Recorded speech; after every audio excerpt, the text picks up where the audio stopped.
Hey team, I am making a video post this week and I encourage you to do the same if you are ever moved to do so. But as I'm rereading Death in Venice, again, I've read this text so many times.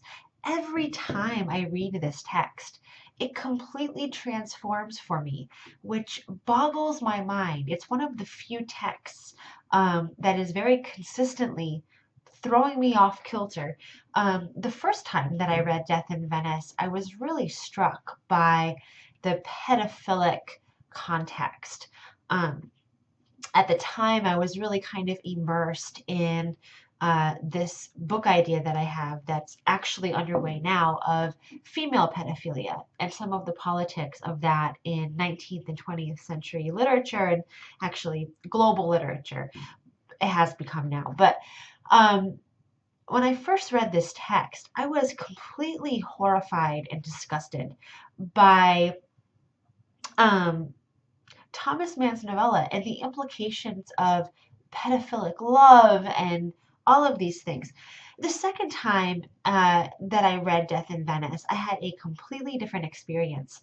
I actually didn't see a pedophilic discourse there at all. In fact, what really struck me was um, the ideal of beauty and kind of how the appreciation for what is beautiful seemed paramount in the appreciation of Tadzio's body and all of that. The third time that I read the text, I was really struck by the protagonist's relationship with women and his wife and his daughter in particular, who are only marginally mentioned, but for me seem to play a really large role in how we can read the protagonist of Death in Venice. This time, as I read through Death in Venice, what struck me most was that this is really a narrative of aging, of an aging man and what it means to grow older. That could be perhaps because that's what I'm most concerned with right now. It almost seems as if, as I've read Death in Venice through the ages of my life, that certain things have seemed paramount to me, um, depending on what I'm going through during that period of my life somehow. And it's one of the few texts that actually seems to transform with you as you grow. And I wonder if anybody has had that experience as they've read Death in Venice. For a second or third time, although most of you are probably reading it for the first time and certainly have a lot of things to talk about. The thing that I would like to talk about out of all those contexts this week is actually that Tadzio is an example or is the exemplar of beauty in Death in Venice. This is a comment that I've had a lot of graduate students make through my time teaching this course.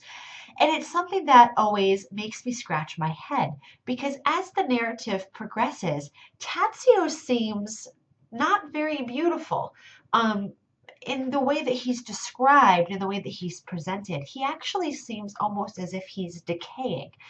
He almost seems as if he's embodying a kind of deathly figure, that he's sickly, that he's gross, grotesque in some ways. So it always makes me scratch my head when students write a post in which they say that Tadzio is a representation of the beauty. He's this aesthetic sensibility. I can see how that could be true. On the other hand, I'd like to know your thoughts about Tadzio as a representation of death. If you think that he is the figure of death in Death in Venice, and what that means for how we read the text. I'm looking forward to your thoughts.